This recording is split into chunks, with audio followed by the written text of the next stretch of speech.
Hey, welcome to Real Estate Resource. Thanks for stopping by. Don't forget to like, subscribe, and hit that notification bell. I really hope you enjoy this video. All right. So last week we finished talking about the final verification of condition, right? The final walkthrough. That was the last thing that we discussed. And again, just to revisit that, the final walkthrough is not a contingency of the sale, which means that if there is an issue with the condition of the property when you do the walkthrough, or if repairs weren't completed when you do the walkthrough, you can't cancel because of that. You can extend escrow and you can negotiate for those repairs, but you can't cancel without still putting your deposit at risk. So your buyers have to understand that. So that's why it's super important that where it says here, final verification of condition, if you look at, oh, sorry, I'm not even sharing my screen yet, am I? Let me do that. I apologize. So if you see on there that we are looking at paragraph 3J, final verification of property condition, the default is 5 days prior to close of escrow. And the reason for that is because at 5 days prior to close of escrow, we still have some time to be able to figure out issues that may exist based on the condition or repairs that needed to be done, right? That we agreed upon in the contract. So that 5 days is really crucial. I know that what happens is a lot of us as agents, that's the last thing that we do. We wait for it till the last minute. We know we have to have it to get a paycheck.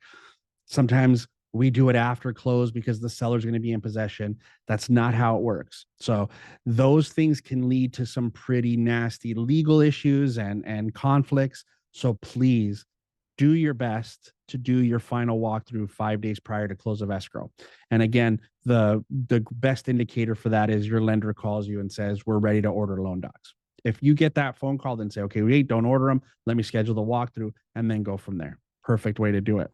Any final questions on final walkthrough before we move on? Kyle, Anybody? more than a comment than a question. This is Jesus. Yeah. A lot of times when we do the walkthrough and there is still not repairs done, and we tell the buyers, that happened to me a couple of times, tell the Mhm. buyers, do not order the loan docs, do not sign any loan docs because they haven't done the repairs. You have to hold off. And then Right. the lender tells me, well, we need to close because otherwise I won't be able to hold the the interest rate any longer, have to charge her more, blah, blah, blah. What can we do in that case? I say, okay, but throw the penalty to the seller and the listing agent for not representing the buyer. Mm. Well, I mean, no, not really a penalty. Like here's the thing. Uh, you should be in constant communication with the lender. I mean, that's one of the benefits of you have a lender that's on your team that you use over and over again is that you know the process, you know the communication.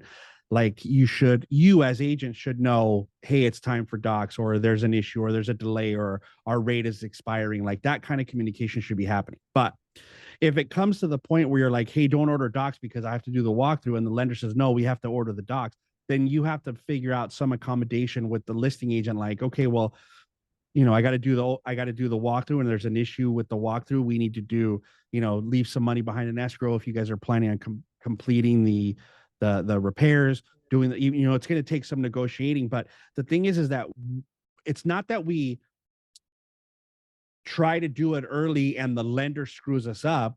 What happens is we disregard, for most people, I'm not saying in your case, for most agents, we disregard the final walkthrough, and then we're like, oh crap, we're closing, we got to do the walkthrough, and we do it a day before it records or the day it records, and then when there's an issue, there's nothing that we can do. Even if you have to sign docs just so you don't lose a rate, there's still some play, right? Because those docs are going to give you 2 or 3 days, some time before the docs themselves expire and have to fund, right? So you have a little bit of play even if you sign the docs. My real issue is that I can't tell you guys normally, which I just did, is that, oh, don't worry, sign the docs, you have some play, because you guys will wait as agents. When I'm giving you this advice, you'll wait till the day it records or the day before it records. And then if there's a problem, then you have no time, right? Because it's already funded. You've already had some issues. So the reason I tell you to do it and not sign the docs is just so it gives you that cushion if God forbid something's wrong, right? But I know that sometimes in this market, especially where rates could be a little volatile, like, hey, we can't take a chance, we got to sign the docs at least, then go ahead and do it. But you got to make the accommodation that you got to be on it and be available to do that final walkthrough right away. You can't let it fund and then do the walkthrough. That would be more the issue. I hope that makes sense. Yes, it Okay, does. Thank you. Yes, it you're does. welcome. All right, so assignment request, paragraph 3K, the next one here. So in the previous contract, it really didn't mention assignment requests too much. And assignment requests are exactly what they sound like. It's a request from me as buyer to the seller that I'm going to assign the sale to someone either partially or fully. Right. So an assignment, and we talked about it when we talked about buyers' names and things that can go in that on the first page, is me saying, okay, I'm purchasing it, but I decided I don't want to purchase it any longer. Right. So I want to assign it to somebody else. In most cases, that assignment is from an individual into an entity, right? Where I bought it and I thought, I don't want to have this as a personal asset. I want this as a corporate asset. So I'm going to transfer this investment property into my corporation. Or I was an investor. I thought this was something I wanted. I feel like I'm not going to make the money I wanted to. And another investor comes along and says, no, this is exactly what I was looking for. And now I want to assign the sale over to them. That's possible too.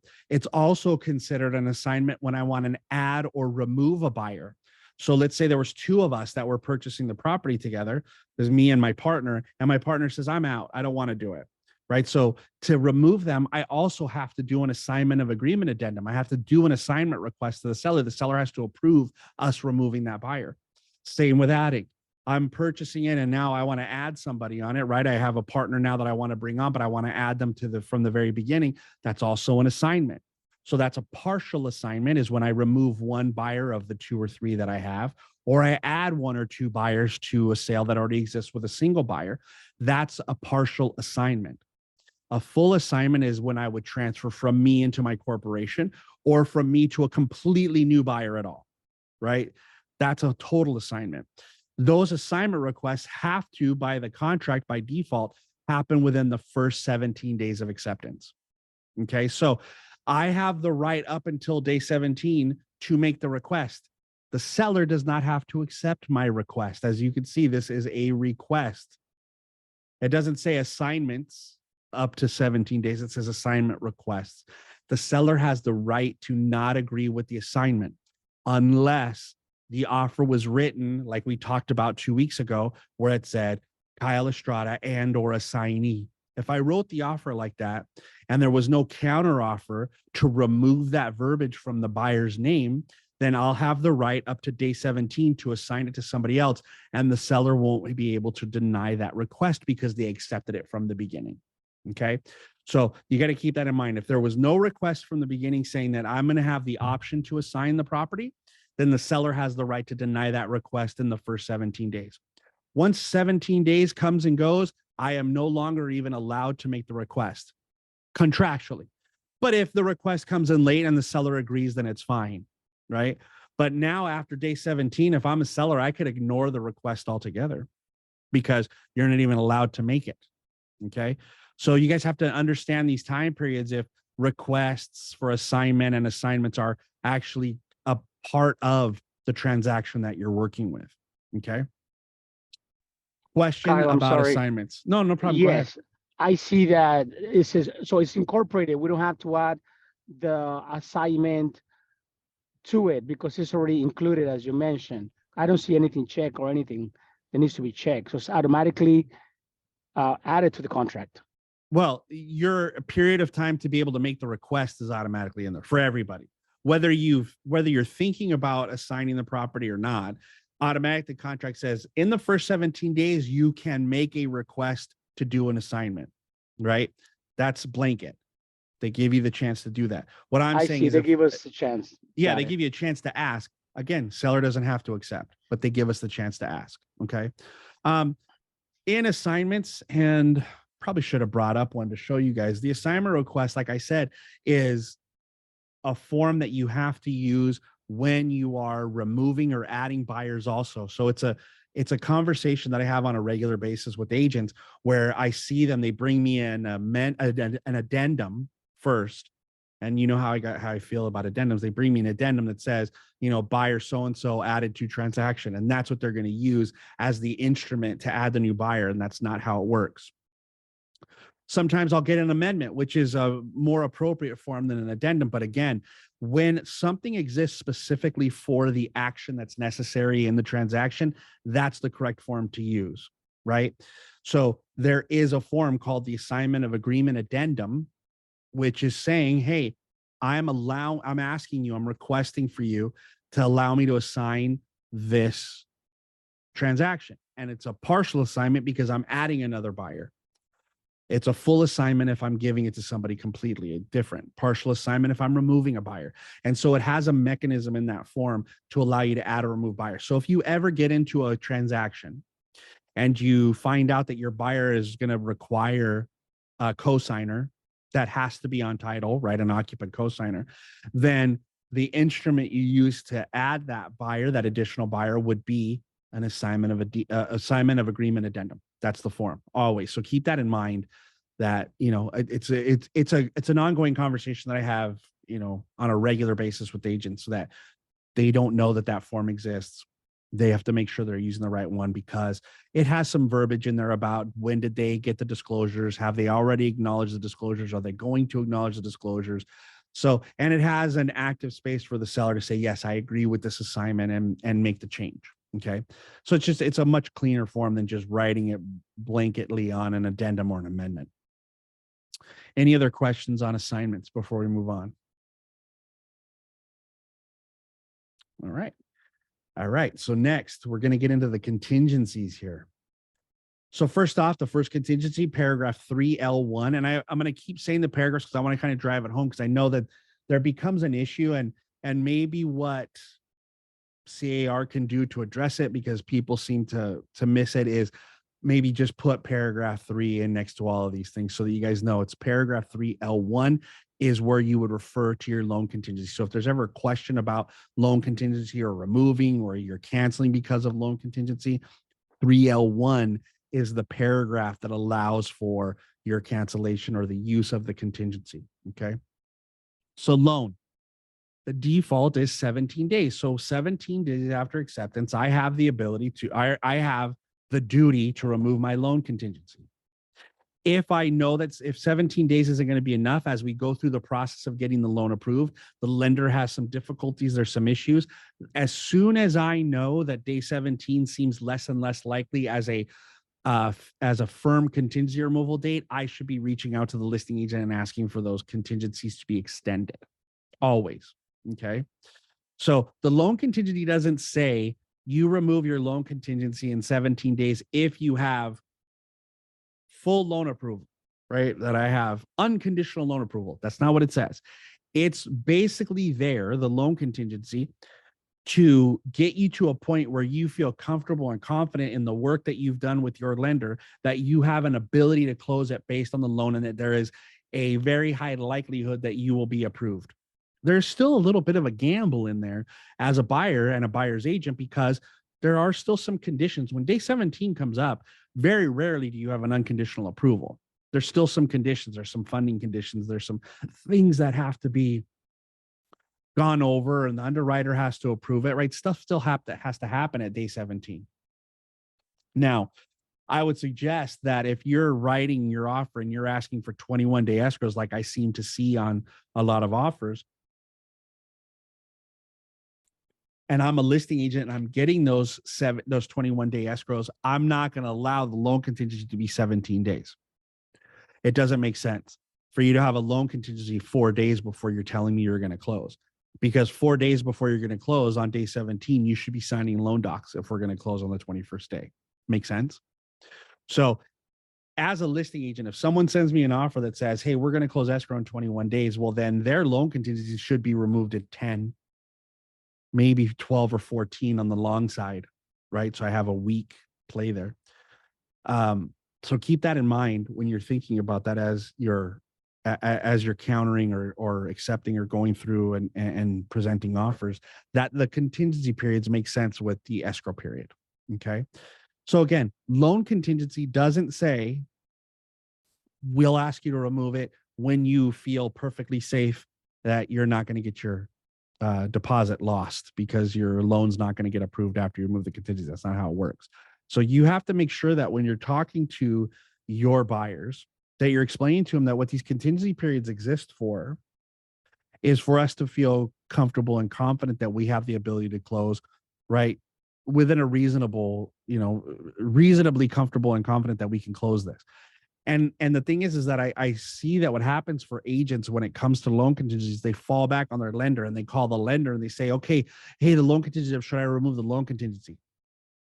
I guarantee you 9.99 times out of 10, the lender is going to say, well, I can't make that decision for you, because they don't want to be held responsible if for some reason they can't get the loan to qualify it. Then all of a sudden the loan contingency is gone. They're never going to say to you, yeah, sure, go for it.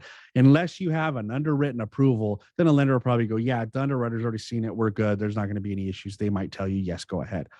But the majority of them are not going to be the ones to accept the responsibility for removing a contingency. So the conversation has to be between you and your buyer. And you have to explain to your buyer that, hey, we might not have a full loan approval. We are probably going to have a conditional approval. And that conditional approval is going to make a decision on whether we remove the contingency, ask for an extension, or cancel. If the conditions are normal conditions, which as you guys start to do more and more of this business and work with lenders more and more, you'll start to recognize the conditions that are normal. And then you'll start to recognize the conditions that are a little bit abnormal or seem harder to fulfill, right? Like they want VOE from a job that they left 6 years ago, right? Like, I mean, stuff like that, weird things come up, or instead of 2 years of taxes, they want 4, or, something odd that pops up, then you'll know, hey, this is going to take us longer to fulfill these conditions. I'm going to call the listing agent. I'm going to talk to him, and then I'm going to send an extension of time addendum requesting a little bit additional time on the loan contingency because we know that we have some abnormal conditions that we've got to fulfill. See, that kind of communication gives you a higher likelihood that the listing agent says, yeah, okay, you need another week, I'll give it to you. But what we do as buyer's agents is we pull the ostrich, right? We put our head in the sand. We avoid the phone calls, the text messages, the emails. We avoid all that stuff from the listing agent when we get to day 15, 16, 17 of the loan contingency, because we have these weird conditions and we need more time. And our tactic is avoidance as opposed to conversation. And we avoid as long as possible until we get from the lender, okay, this is what it was. This is what we need to handle. Here's the conditions. We're going to get the stuff, but we're probably going to need about 5 more days to do it. Then we turn around, pick up the phone and call the listing agent, who I've been avoiding for the last 5 days because I wanted to get that answer from my lender. So I've avoided the listing agent for 5 days, his calls, his text messages, his emails. Now, when I call the listing agent and I say, okay, hey, sorry, I couldn't get back to you, but here's what's happening. We had these conditions, and these things that we had to fulfill. We've got them now. We probably just need about 4 or 5 more days. So I'm going to send you an extension for a week. Now you put the listing agent in a position where he's probably upset with you. They're probably upset with you. Their sellers are probably upset with you. And now you've got to try to convince them. So it's harder to get that extension, as opposed to on day 14 or 13, when we know these conditions aren't going to be met and we're struggling with them and they're hard. I pick up the call listing and say, hey, listen, I know the loan contingency is coming up in a few days. Here's what's going on. They're asking for this, this, and this, and it's a little bit more than what we expected. It's going to take us some time to compile that stuff. Can I go ahead and send you an extension of time addendum for about a week, 10 days? Would that be okay with you? That's going to be a much better conversation than when you've been hiding from them and finally come out of hiding and try to convince them to give you more time and not cancel. Joseph, you have your hand up. Go ahead. Yeah, the last listing I had, I didn't know what I was kind of going to flow, but I called. Can you hear me? I can hear you. Okay. So I took it upon myself to call the lender and ask them if they were gonna do when they were gonna do the appraisal, even though I feel like that's the buyer's agent job, but just so I could be on the same page. And then that's when he said they put 20% down, so they didn't need an appraisal, and they got the full approval. So was I okay doing that? If they give you the ability to communicate with their lender, I don't see any issue with it at all. Oh, okay. Now, Okay. is it your job? Should you make it a habit? No, but the idea that you're able to communicate with the lender directly and not have that go between of the buyer's agent, it's not a bad thing. But Oh, okay.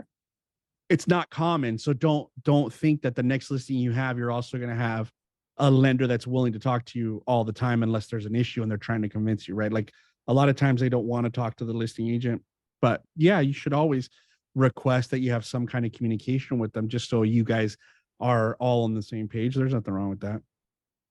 Perfect. Thank you. You're welcome. All right. Sorry. Here. Trying to lower Joseph's hand on the chat so I don't see it again. Okay. All right. So that's the loan contingency. Again, preparing your buyers. The next one on here is the appraisal contingency, but quickly, what I want to share about the loan contingency is this. Lately, I noticed that the appraisal contingencies being removed with offers is starting to pop back up again because of the lack of inventory, because of the competition with buyers, because of the need to get my buyers accepted because we've been working with them so long. We've gotten back to the idea of accepting either counter offers, removing our appraisal contingency when we're writing offers over, or we're doing it voluntarily as a tactic, right, to get our offer accepted, to stand out from the pack. What I need you guys to understand is if you're not going to have a loan, an appraisal contingency, you have to at least have a decent amount of time for your investigation of property contingency. Because if you remove your appraisal contingency, okay, listen closely. If you remove your appraisal contingency, your loan contingency does not protect your buyer's deposit if the only reason they can't qualify for the loan is that the property didn't appraise for the offer price. Okay. So what that means is that if everything else, their income, their credit, all of the conditions were met, everything is perfect. And if it appraised for value, they would get a rubber stamp, move forward, they'd get their money.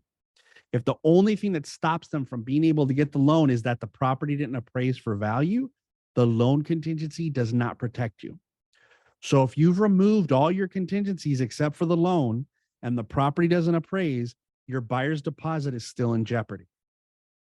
So for all of you guys that want to use that tactic of no appraisal contingency as a way to improve your offer, know that unless you handle it properly, you are 100% putting your buyer's deposit in jeopardy from day one.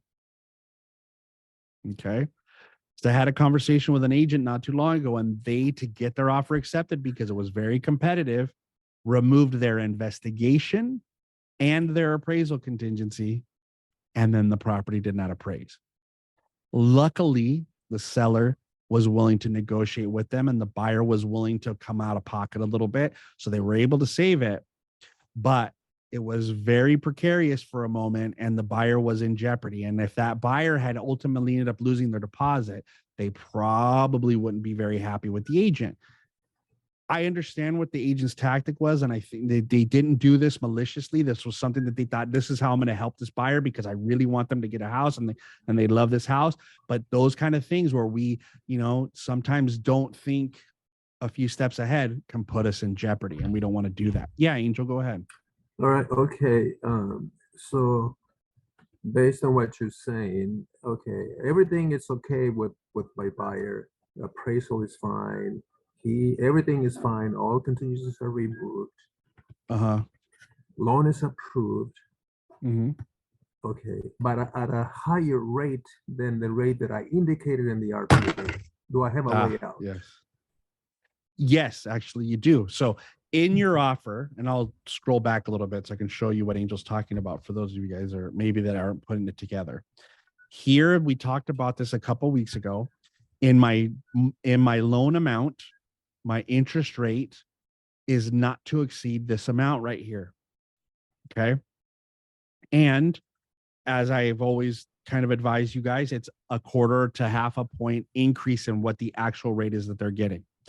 So what that says is that if I get any rate below this amount, I am committed to this purchase once I remove my contingencies. If my rate now exceeds that amount, whether I've removed my contingencies or not, they can get out of the transaction because of the amount that was here. So let me ask you something, Angel. When you wrote the offer, did you bump the interest rate by that quarter of a point or half a point? Quarter of a point, yes. Quarter of a point.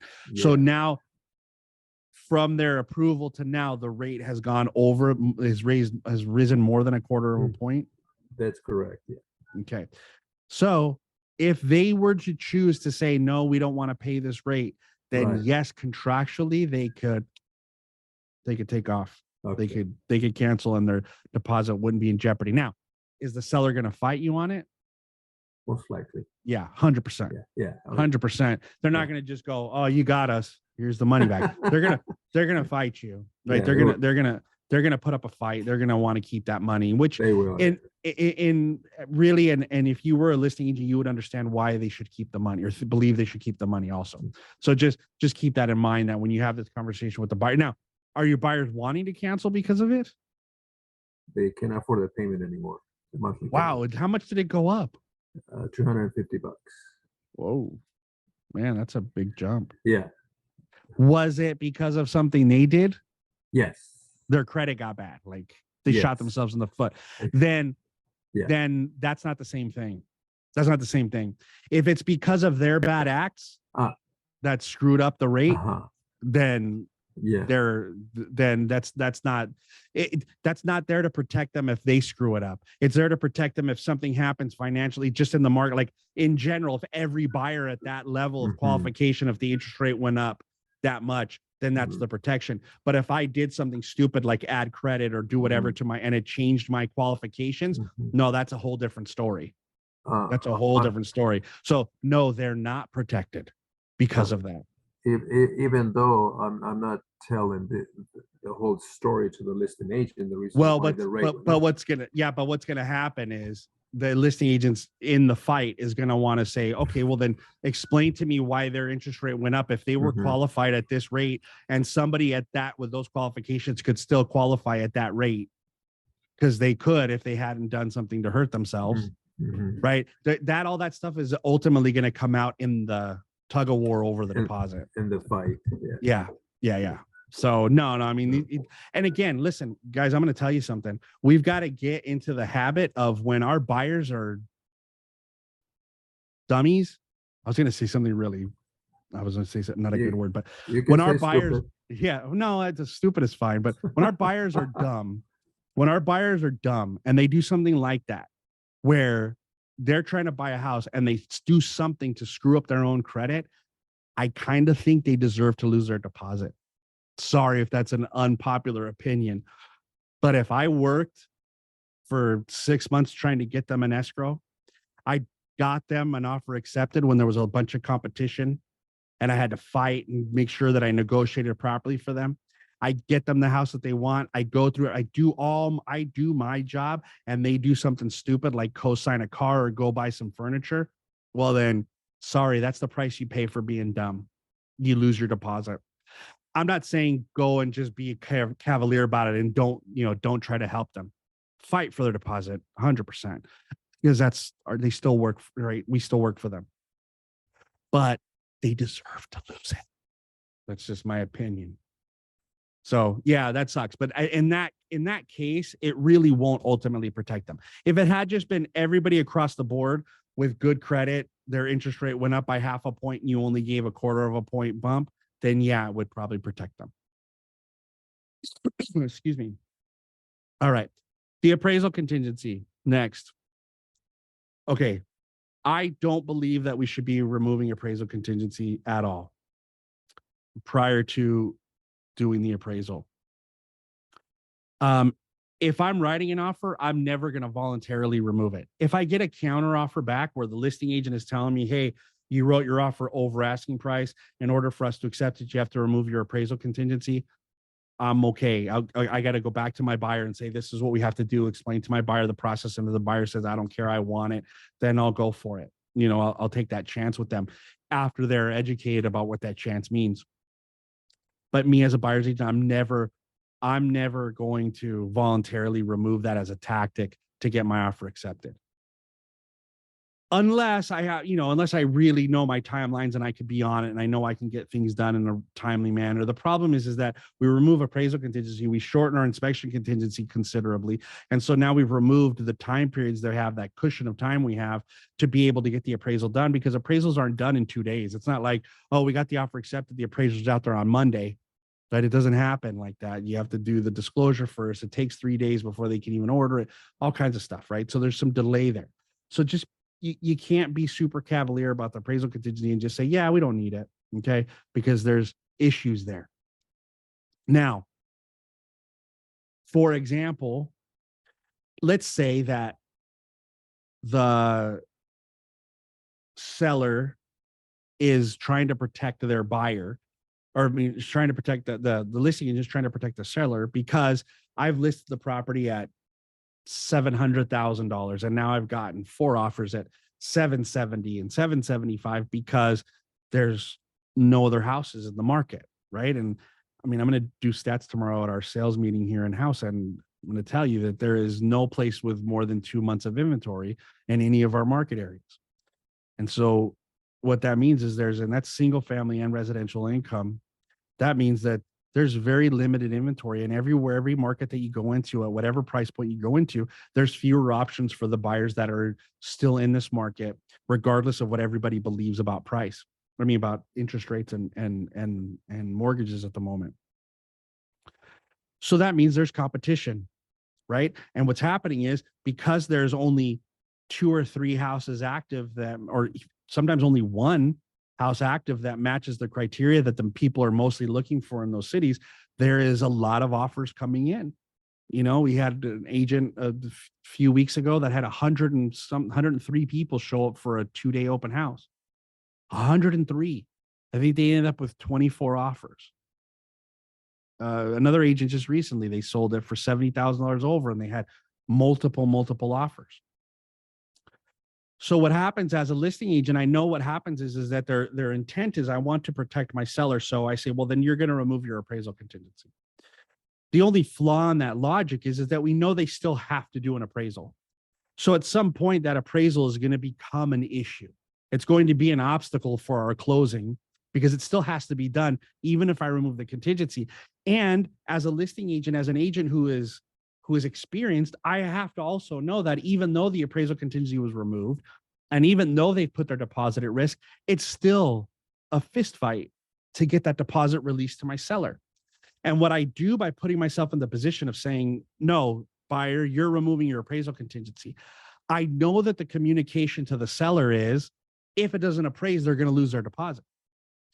And so that's what the seller remembers. So when the property doesn't appraise, the buyer doesn't have the money to go up, the seller ultimately either has to sell at a lower price, or that deal cancels and they don't get to keep the deposit. Who are they going to blame? They're going to blame me, because I told them that they were going to lose their deposit if it didn't appraise. So there's a couple of things that we have to do as listing agents. Number one is we have to be honest with the seller about what it means to remove the appraisal contingency. It's not as powerful as it used to be, because buyer's agents are the same. They're cavalier about it also. So when I want to use the removal of appraisal contingency, not because I want to keep their deposit, but because I want to see their commitment to the price they've offered me, right? Because I want to see the commitment to the price they've offered me. That doesn't mean anything anymore, because the buyer's agents are like, I know how hard it is for us to keep their deposit. Let's just roll the dice and go for it. So they're just as committed as a buyer who wouldn't have removed that appraisal contingency. It doesn't change anything. It doesn't tell me who that buyer or that buyer's agent is. Okay. But what would is if, as allowed now in the contract, as you see here, 3L2, the default of the appraisal contingency says appraisal contingency based upon appraised value at a minimum of purchase price, right? That's the default. So it means if my house was listed at 700 and they sent me an offer for 770, it would have to appraise at 770. If it doesn't, then their appraisal contingency could kick in, right? That's the default.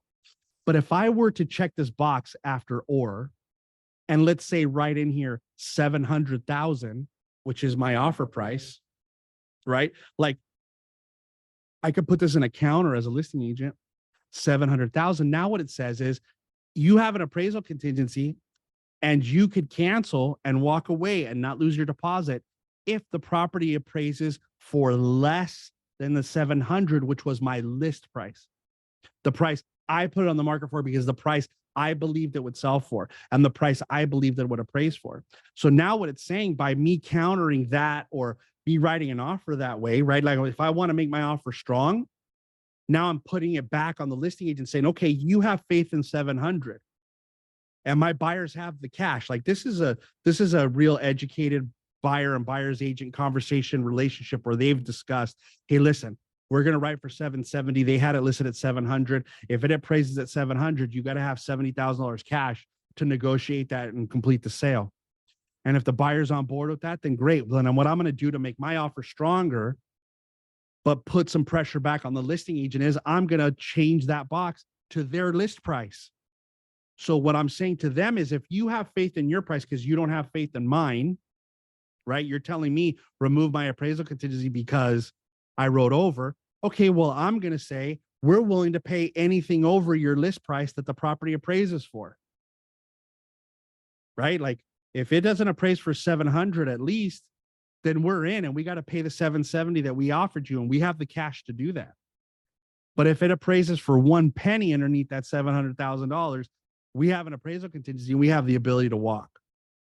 So what it does is it puts some pressure back on the listing agent, but it also shows the listing agent, yeah, we all know I need an appraisal.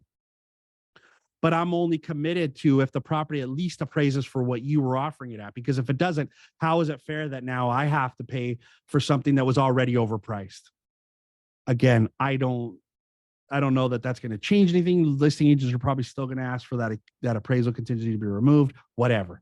But as a listing agent, I'm going to say buyer has appraisal contingency as long as for the property to appraise for at least the list price, whatever that was.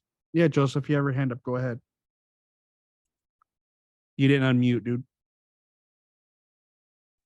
So would that be in the counter contingency L2 appraisal price to be the minimum of whatever the list price would be? Yeah, if you were going to do that, you could just do it really simple. Buyer's appraisal contingency to be based on a price of 700,000, whatever your list price is. Okay, perfect.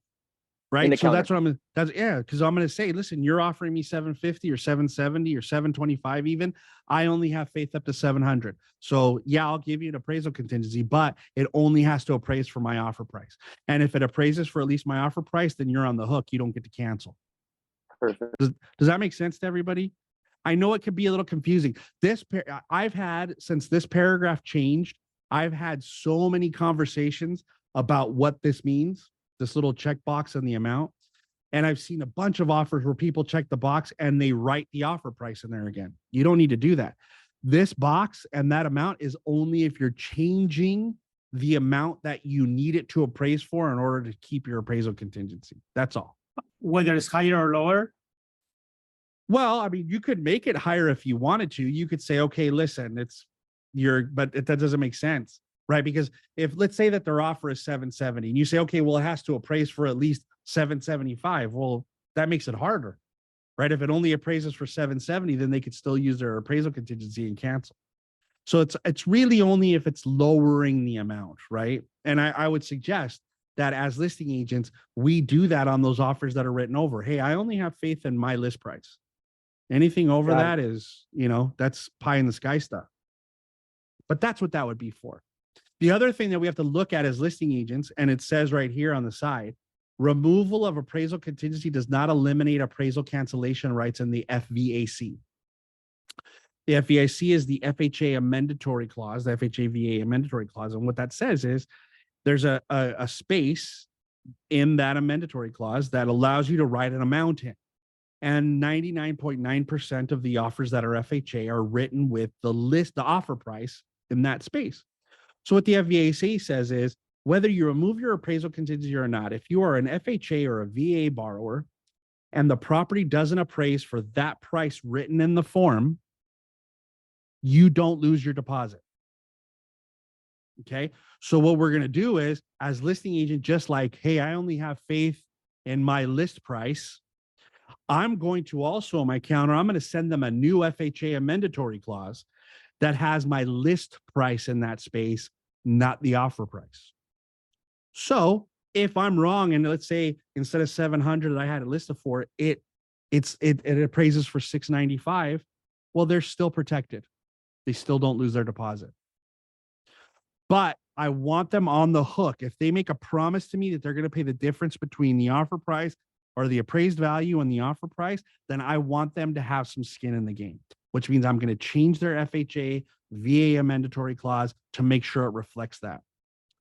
And the other thing that you guys have to do as listing agents, because it's happened twice now, is I've had listing agents that have done what I've advised them to do, which is change the FHA mandatory clause to the list price if they're getting these offers that are over.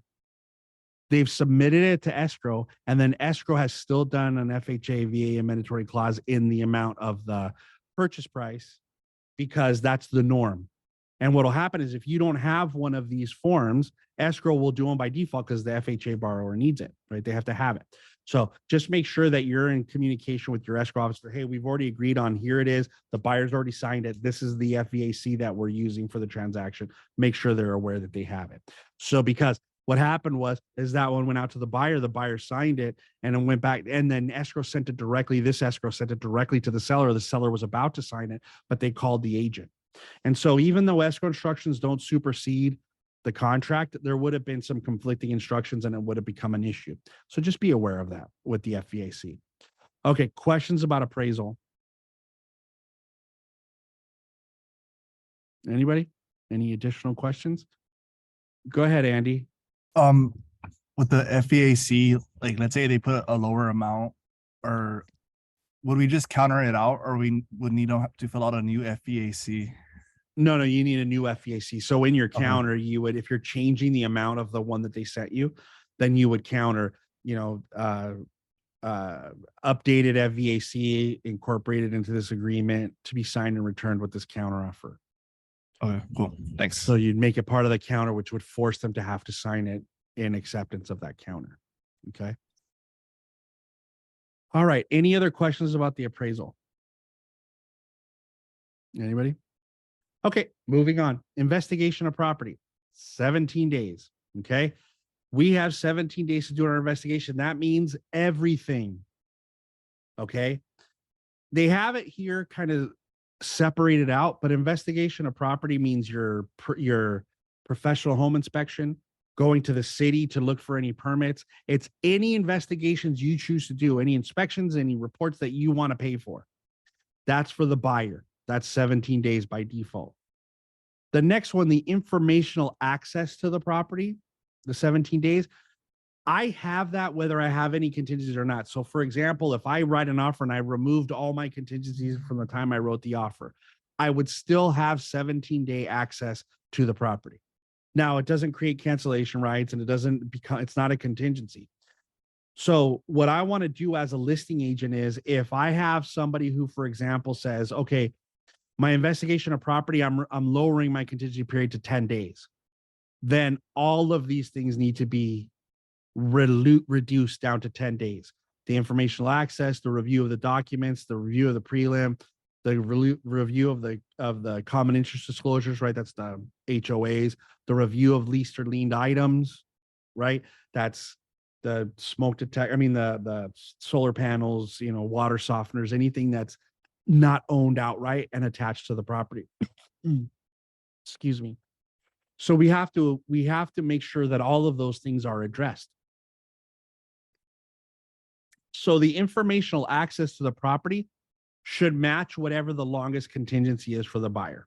So if we've left the appraisal contingency at 17 days, then this should be stays at 17 days. If we've lowered this down to 12 or 14 days, then this is 12 or 14 days. If this is, if all of them are at 10, then everything is at 10. Does that make sense? And so we don't want them to have access to the property just to have access and go do inspections and do things, even if they don't have the contingency, just because it opens up things, right? They have their time to do it, and that's it. Now, this review of seller's documents contingency that they have 17 days, the way this works is just that. It's 17 days for them to review the documents. but that's based on us getting them the documents in time. Okay. And we'll talk about time periods in paragraph 14, but just know that if I have 17 days for them to review the documents, they get 17 days, or 5 days after they have received the documents, whichever is later. So that means anywhere from day 1 to day 12 of after acceptance. If they get the disclosures anywhere between day 1 and day 12, they would still have to remove this review of seller's documents contingency on day 17. Any day after that, day 13 on, they receive any of the documents the sellers were required to provide to the buyer, they would have 5 days from receipt before they would have to remove that contingency. Okay. Same thing for the preliminary title, same thing for the common interest disclosures. It's all based on, did they receive them in time? So as listing agents, we have to understand that if we're not doing our job, if we're not on top of everything, if we're not on time, we can't force them to be on time. Okay. So keep that in mind. And some of these things, the lease or lien item paperwork, sometimes it takes a while. Common interest disclosures, sometimes it takes a while. So you've got to be prepared for that. You've got to be prepared for the idea that even if you did reduce that time period to 10 days, if you don't have it in time, you're going to have to give them more time before that contingency is removed. So you need to understand that. So a lot of this stuff, like the documents, like the disclosures and the other things that the sellers were required to provide, and those seller documents include city presale inspection reports, 9A reports, right? It includes that. So disclosures, any city required reports that need to be delivered.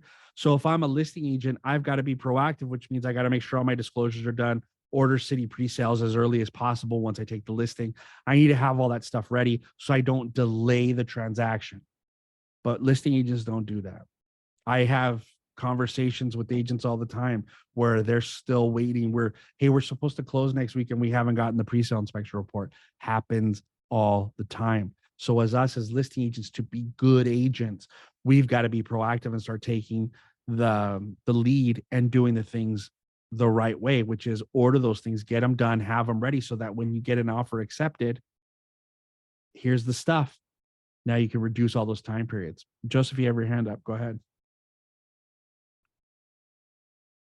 You got to unmute, dude. So I thought it was automatic because when you unmute me, so sorry. Anyways, I'm the listing agent, the buyer's agent comes in with the removal of investigation contingency, do they still have the right to request for repairs? Yeah, sure. Oh, okay. They just don't have a. No. The contingency itself and negotiating are two separate things. All the contingency does is give you the opportunity to not lose your deposit. Like you're not committed, right? So I could remove all my contingencies and I could still do a home inspection and I could still decide, oh, you know what, I'd like to, I think I want these things to be fixed. I can still request that. If you say no, now I don't have a choice to cancel based on it without putting my deposit at risk.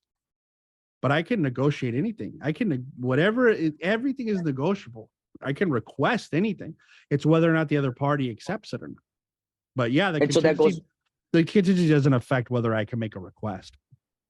Oh, okay. So like to reiterate, you said that even removing all the contingencies, they still have access to the 17 days access to the property, which gives you also the access to do the home inspection and still request the repairs. Yep. Okay, perfect. It just doesn't protect your deposit if you choose to cancel based on it. That's all. Perfect. So Maria put in the chat, please do not take them out either. I don't know what that means.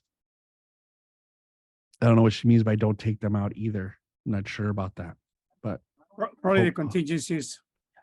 Maybe. I mean, I would never remove the contingencies. I not with my offer. But go ahead, Jesus. You had your hand up. Yes. Also, as a comment to Joseph and everyone else, you have the right to request any repairs you want to be done on the property, from an outlet to a hole in the wall.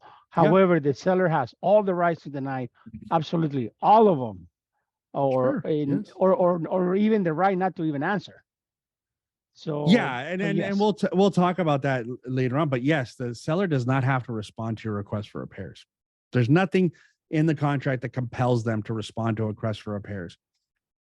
didn't The know that. request for repairs itself does have a thing in there now that says something about, you know, the buyer is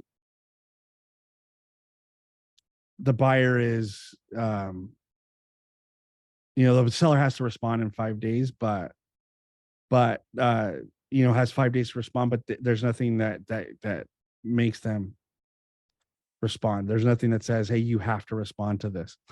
The forms that come through with your, yeah, don't, if it's in the package for the offer, don't remove it. Include them. That's, she wrote in there the forms that come through with the offer. So yeah, don't remove them. Okay. Where were we? Okay, time periods. So if you want those reduced time periods, please make sure that you are providing everything that is required of the seller in a timely manner. Don't delay on those, or else you don't have a chance to ask for that. You don't have the right to ask for their contingency removed. All right, so the next up is the sale of buyer's property. So what we'll do is I'm going to save that for next week, and then we'll actually talk about the COP. I'll bring it up so we can look at it and talk about it. But until then, does anybody else have any other questions? Before I let you go, we'll finish a little early. Anybody? You in the last transaction you mentioned that we don't need what is the BP from the selling agent, from the listing agent, or what was that we don't need from when we're closing a transaction at the end? I totally forgot. That you don't need? Maybe they're avid. Do we need their avid? No, because they're not required to do an avid. No, don't, we require you guys to do an avid here in Right, the but office. we don't need their. But the avid itself is not a required form. They could just write in the TDS on the last page, yeah, here's what I saw, and they'd be in compliance. But no, they don't have to provide us an avid. We just need your avid if you work here, whether it's on the listing side or the buyer side. I think most offices and most agents are using the avid at this point, but yeah, it's not a requirement that we have theirs. Unless the one exists, then we need to have it. Yeah. Thank you. You're welcome. All right, guys. Well, that's it then. I will let you go. We'll continue here. We're going to talk about the COP. We'll go into some in-depth stuff on the COP, the form itself, and talk about the contingency of a buyer selling a property to purchase a property. So thank you guys. I appreciate it. Have a great day.